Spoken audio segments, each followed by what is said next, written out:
নতুন করে জাল টাকা বের হয়েছে, আপনি বুঝতেই পারবেন না।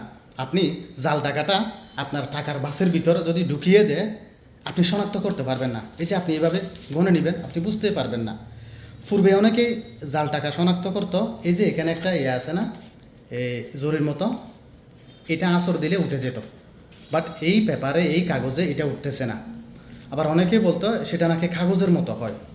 এটা কিন্তু কাগজের মতো না, একদম সেম টাকার মতো। দেখেন এখানে আপনি বুঝতেই পারবেন না, আপনি ধরতে পারবেন না।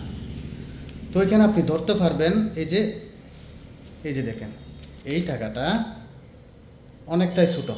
এই যে দেখেন, অনেকটাই ছোটো। এই যে হয়তো অনেকে মনে করবেন আমি এইভাবে এইদিকে ভুল করছি না। এই যে দেখেন, অনেকটাই ছোটো।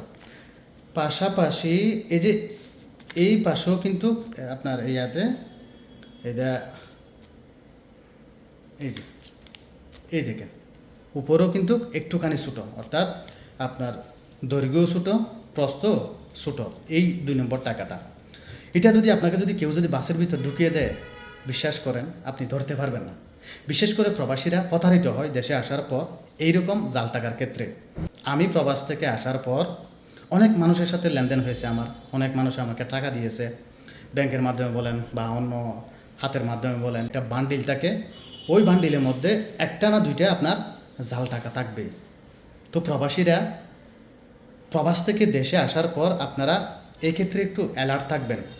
সেটা প্রবাসী কেন, দেশের মানুষও যেন অ্যালার্ট থাকে বা সতর্ক হয়। কথাগুলো আমি এই জন্য বলছি।